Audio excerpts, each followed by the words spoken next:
Hello and welcome to another video blog or vlog.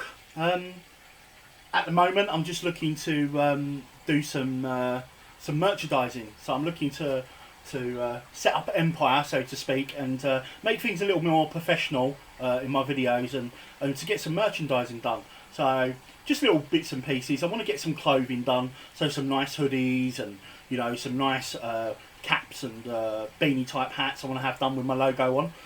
Just for myself, just to wear for some of the fishing videos. I'm also looking to get some badges, get some pin badges and some decal stickers and things like that done. I think I've mentioned it before. Just makes things a little bit professional. It's the kind of thing I like to do. It's something I've always liked to do, is have my own branding, something. I've always wanted to have my own company, so it's really nice to actually sort of do something along the lines for PredatorBitesUK. So I'm going to get that done. At the moment you can see I'm actually putting my logo onto a mug just to see what it looks like. It'd be lovely to have your own mug with your own logo on. So it's something I'm looking to do. It all costs money, costs a lot of money, so bit by bit hopefully I can get bits and pieces done. So anyway, let's put that to one side for the moment. What's this vlog and video going to be about? So I've decided I'm going to be fishing anyway within hopefully the next few days. I'm going fishing with a friend of mine, and I'm also going fishing on my own. I've got a couple of new rods and some reels that I want to test out, and I want to do some other bits and pieces, and I might probably go to my local ponds, my ponds that I normally speak to you about, and where you normally see me on recent fishing vlogs on PredatorBitesUK. But I fancy going up there and doing the top lake this time. All the other times that I fished there, I've been doing the middle lake, which is the largest lake. The bottom lake you're not allowed to fish, but I've always fancied going up to the top lake. A couple of people have told me, people that fish it and dog walkers and stuff, they say there's a lot more pike in the top lake, a lot more jacks and that, and the top lake's a lot smaller. I think it's got a lot of weed in it, but there's a lot more clear patches I noticed up there when I went for a walk last time, after the last video. So I'm going to head up there and hopefully get a couple of fish out, maybe take the oils along and give it a go with the oils, but you'll see that in the next video hopefully. But for this video I've decided to do a video on rigging, so looking at some traces in depth, a little bit more in depth, so just trace wire and traces, the hooking arrangements, and how I like to hook rigs into dead baits and live baits. And we'll touch upon where I put the hooks and why I put the hooks there. So without further ado, we'll get a couple of rigs out, get the table set up, get my fake fish out, and then we'll have a little look and show you what I like to do.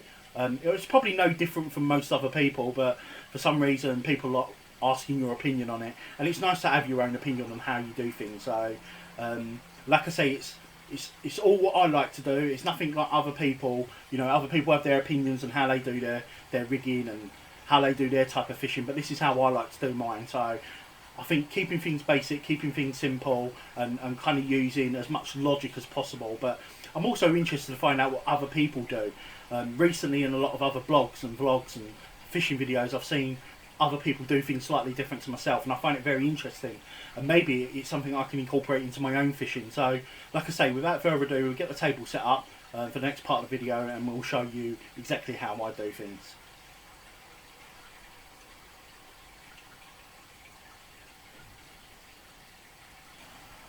Okay, so I'm back to show you a couple of the rigs. Now this part of the video is mainly going to be about hooking arrangement on baits and also on rigs. So it's not going to be anything other than, it's not going to talk about types of hooks, it's not going to talk about types of swivels, types of wire, whether you should have crimping or twisting or have sleeves on or anything like that. I'm just going to show you the different types of hooking arrangements and the different types of patterns that I like to use for hooking live baits and dead baits. Okay, I'll try and do this without actually moving the camera. The way I've got it set up at the moment is quite difficult, and I do apologise for the water you might hear in the background. It's my fish tank actually maturing at the moment. So without further ado, let's actually get on with a couple of the rigs. Now, to start off with, I've actually got a Fox replicant. This is a 6 inches Fox replicant. It's never been used. I actually bought it for lure fishing in Ireland a couple of years ago, but I've actually taken all the hardware off, and I'm going to use it as a dummy rather than actually use a proper dead bait. So bearing in mind this is 6 inches. Now some of the baits that I'm going to talk about, I'm going to talk about smaller baits and talk about larger baits. Now This is probably the average size dead bait or live bait most people would use for pike fishing. So forget Zandering and all that, we'll talk about that as we go. But for pike fishing, a pike bait, that is 6 inches, the thickness of the body. As a whole fish, not a half fish, as a whole fish, that would be about standard size. So we're going to use that as our decoy, as our dummy. Okay, so the first one to talk about. Okay, before we get on to it, actually, we'll talk about lengths. There are many different lengths of rigs that people like to use. Now, I use 18 inches standard. You shouldn't really use shorter than 18 inches, in my opinion, and my opinion only. You're just risking, if without using an upper trace of any sort, you're just going to start risking getting bitten through by a large pike.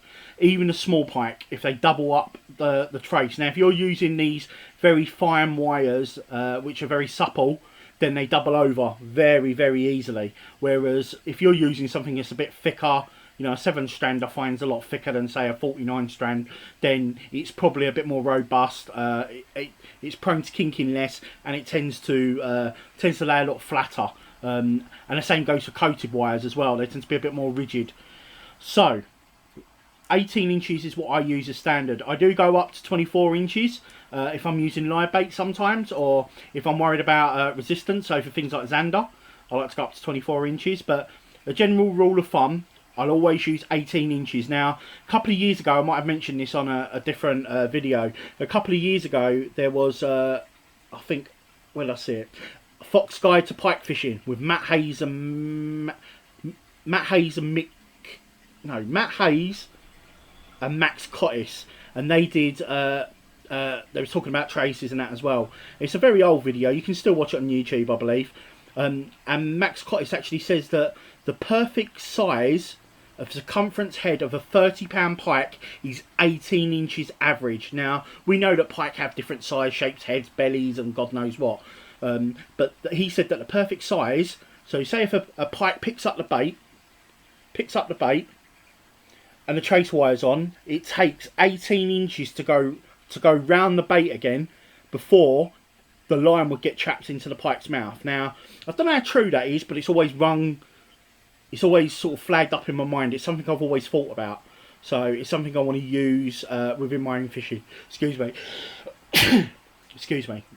So yeah, that's something I've always had in the back of my mind, and I think it's a very good rule of thumb. Now, there is only one time for pike fishing I will drop below 18 inches, and that'll be for paternoster rigs. Now, we'll talk about those a little bit later. So let's, without further ado, get stuck into this. I don't want to get too in depth, but I'm going to talk about the rigs. Now, the first rig is 18 inches, okay? It's just a standard. Everything you'll find here is crimped. I don't use twiddling sticks. I don't like them. Everybody's personal. So if you prefer twisting, that's your thing. That's up to you. But I like to crimp, so you'll find all my stuff are crimped. So yeah, standard trace, 18 inches, and this is a size 8 hook. Okay, I'm not going to tell you the brand, there's no need. So how would you rig up this sort of rig? Now, most people you can use this for live or dead baiting. I find it works really well on the roving setup. So when you're fishing a roving float setup, this actually works very well. I wouldn't normally use it with a 6-inch bait. I'd generally tend to use it with a smaller bait. So I'd use it with say a 3 or 4 inch. And all you would do is you just lip hook it like so. There we go. And what will happen is, if that's a live bait, it's just going to swim around it's just going to go swimming around the swim like that, and it will take the float with it, and you'll see it bob a little bit. So what you want to try and do is get the right float to fish ratio, because if you've got this giant great big float and this tiny little bait, it's a little bit ridiculous, and vice versa. If you've got this giant bait and this tiny little 5 gram, say I've got a 6-inch bait like this and I've got a 5 gram float, it's just going to keep pulling it under every 2 seconds. You keep thinking you've got a bite. So try and get the right size bait to the right size hooking arrangement and the right size float. So that's kind of how you would sort of rig that one up there for standard. You can also do it with a dead bait. Works really, really well with a dead bait. You can also pull it into just below the dorsal fin root. Oh, it's quite difficult to do on this one. Maybe there. You'll find there's a little bone, the backbone. You just put it below the bone, and what'll happen is it will just sort of swim and do its own thing, and you know, it'll give off plenty of movement. And that's really good to use with a live bait. I mean, that's actually simulating quite well. But yeah, it'll work quite well with a live bait. Problem with that is that you might not get a great hookup as if you was going to use maybe maybe a double, a snap tackle, a Jardine snap tackle type, so a double treble hook rig. But you know, again, that hook's quite small for this size bait. You're probably better off with something like a size 6 or a size 4. But that's the first one.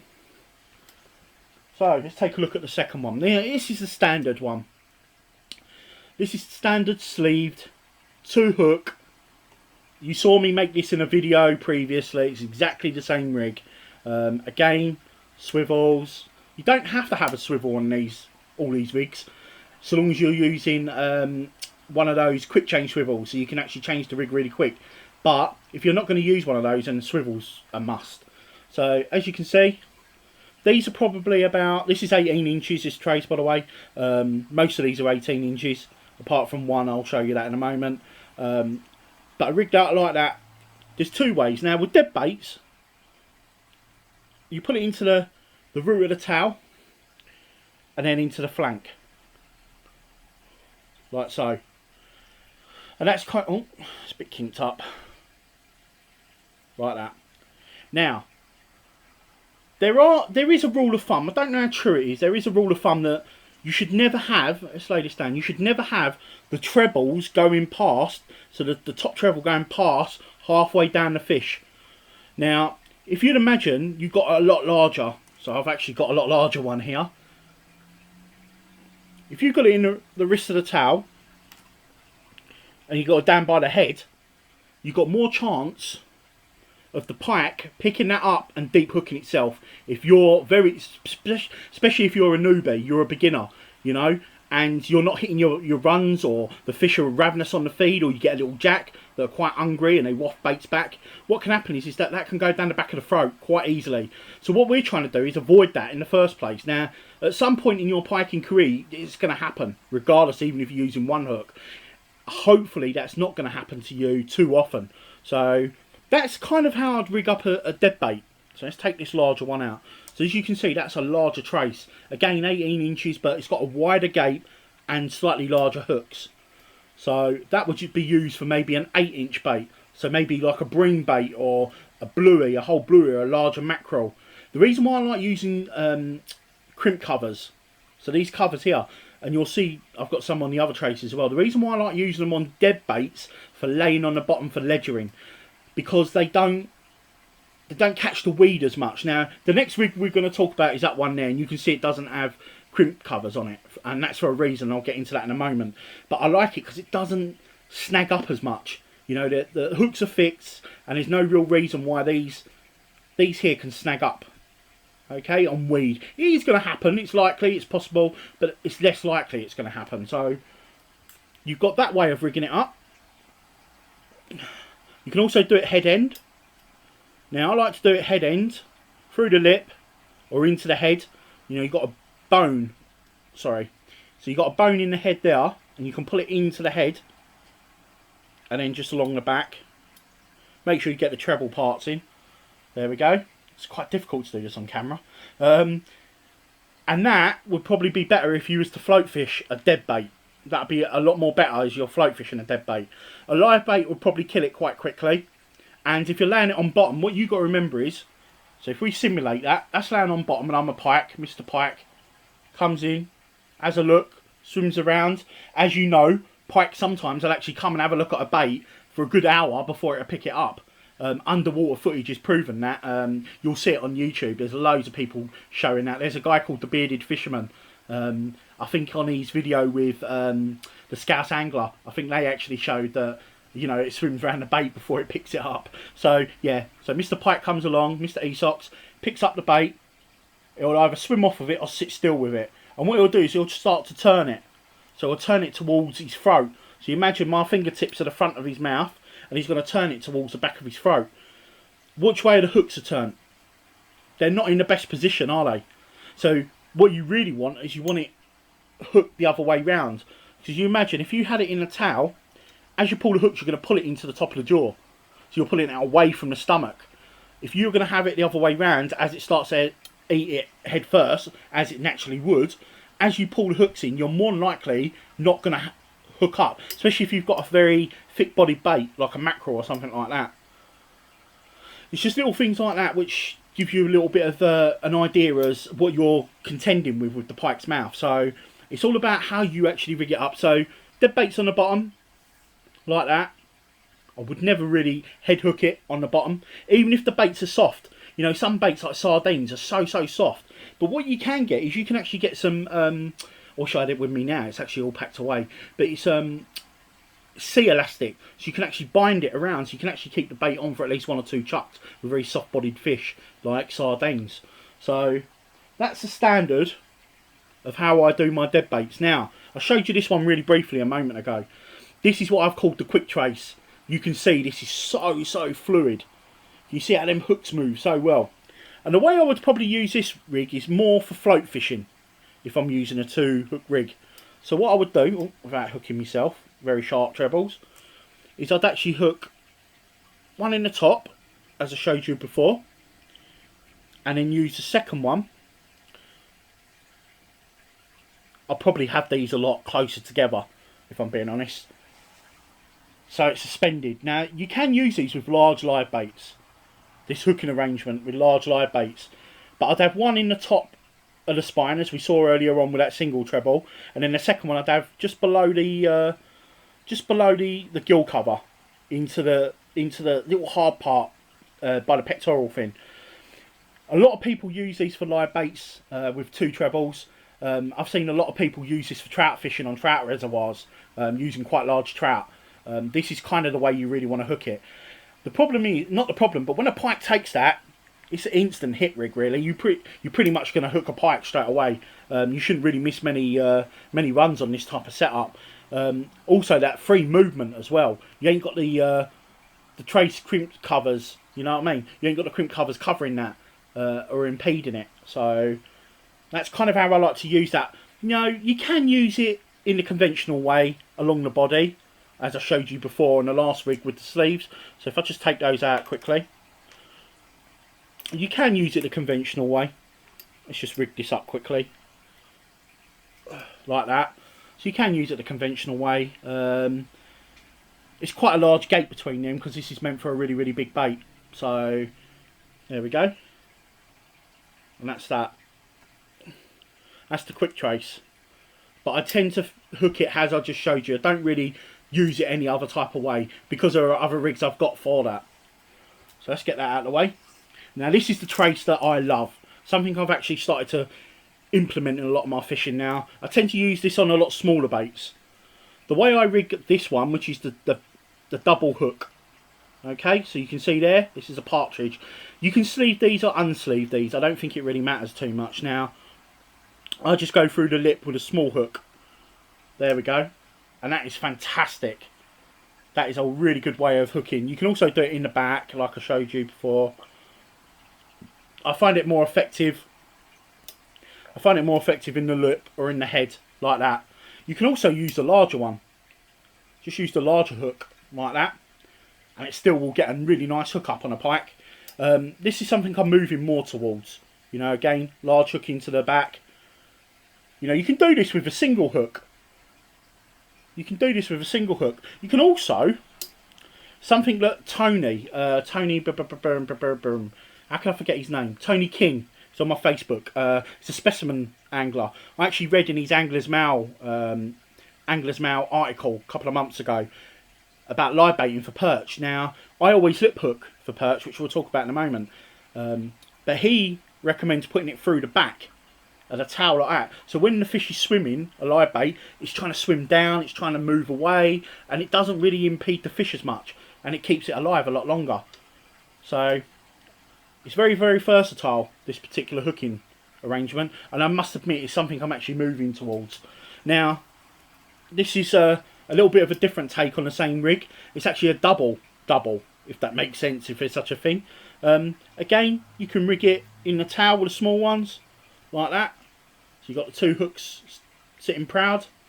You know, you could use that as a dead bait rig maybe. I first saw this rig about 10 years ago, maybe a little bit longer. There was a guy called Terry Housingo who was a Zander angler. And he was fishing, he made a video with Dave Lavender, and they caught the biggest Zander at the time at 18 pounds 9 ounce or something like that, or 19 pounds 8 ounce. Can't quite remember the size of it. It was called Quest for the Mega Zander or something like that. It's actually on YouTube. If I find the link, I'll actually put the link into the description below so you can have a look at it. And he used a double hook rig like that, and he swore by it as a really good Zander rig to hook up on Zander. So, you know, that's something to look about. Again, you can do it into the head end, I'd imagine, like that, and maybe into the sides, same as you're doing with trebles. I just find these are a lot easier to remove. Oh, like that. I just find these type of hooks, these single, double hooks, are a lot easier to remove from a pike's mouth, and especially for a beginner. So I think all the beginners out there should really start thinking about maybe moving on to these, or using these for the first time before you get onto trebles. Trust me, you don't want trebles in your hand. It's happened to me quite a few times. Now, this one here, I haven't got a small, I wish I got one of my small lures out to use this, but imagine this was a 4-inch bait now, or a 3-inch bait. This is actually a smaller wire.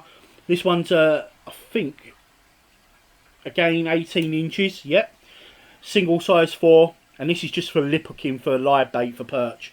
It's also a good eel rig. You could use this for eels as well, but that's basically designed to catch perch. But if there are pike present, which has happened to me before, then this rig is actually quite good for as a backup for catching pike by accident. So if you're fishing with fluorocarbon in a swim, you know, you've got a little gudgeon on or a little minnow or something, and you're getting pike trouble, or you're getting a little jack nicking all your baits, then this is probably a good idea. And like I said earlier on, what Tony King sort of mentioned in one of his videos, I'm not saying he's a pioneer, he's a person who made it up. I think he probably was.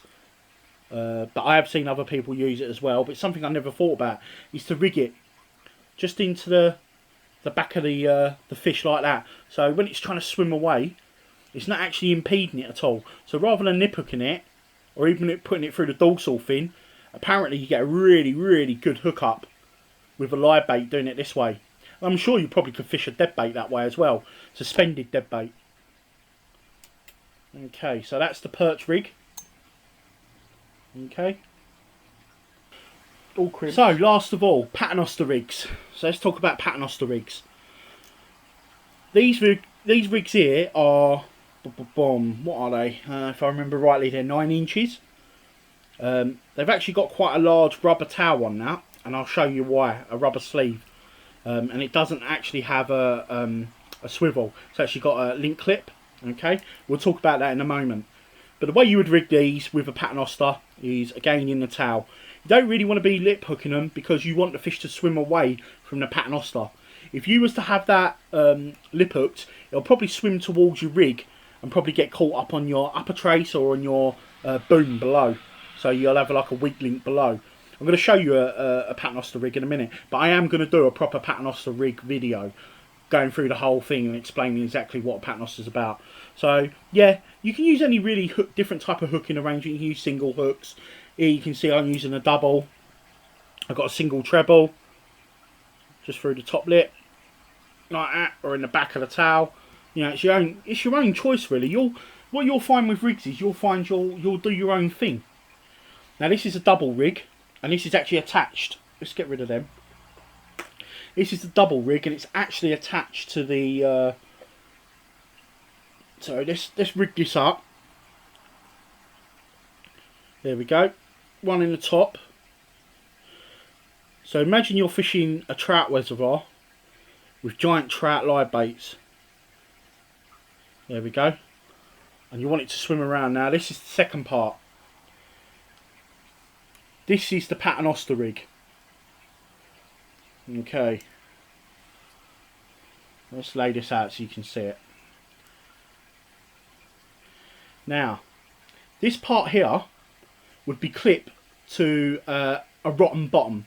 So if you're using a 15-pound main line, which is clipped to this part here, with the float and everything, you'll be using a weaker link at the bottom. So say for instance you snag up on the bottom with the lead, because what you'll do is you'll have a rotten bottom, so maybe 6-pound line to the lead, and you can have that at any depth you think the fish are going to be feeding at. So you can feed it at 2 foot. Remember, this link is only 9 inches, so you can fish it from a foot upwards. I mean, if you're fishing say 30 foot of water and you're fishing a paternoster rig next to a live bait cage where they keep trout, and then you've got a trout on the hook, what can happen is you can fish maybe 20 foot of water, so you can have a 20 foot rotten bottom primarily, and then this can fish about 10 foot down to where the bottom of the cage might be, if the cage is about 10 foot. So, do you know what I mean? It's up to your imagination how long you have that towel. So if you imagine the towel is going to be, you know, as long, it has to be longer than what the trace length is. That's only 14 inches. Now, I don't really want to get into paternoster rigs because I'm going to do a video, like I say. So I'm just showing you the hooking arrangement. And what you want is you want that to swim away from the main line. So you don't really want it hook it head first. You'd rather hook it either along the back or along the dorsal and the flank as a live bait. Now you can use it with dead baits as well. It works equally as well with dead baits on rivers. If you've got plenty of flow moving along the current, especially where I fish on the Thames, there's a lot of lock gates openings and stuff like that. The baits will actually, you know, they'll swim quite nicely in the current as a dead bait. And it actually suspends a lot of the baits as well. But like I say, we'll talk about that at a later date. So that's a hooking arrangement on that particular rig. So I just want to say, I'm sure I'm going to get lots of comments below, or even on Facebook.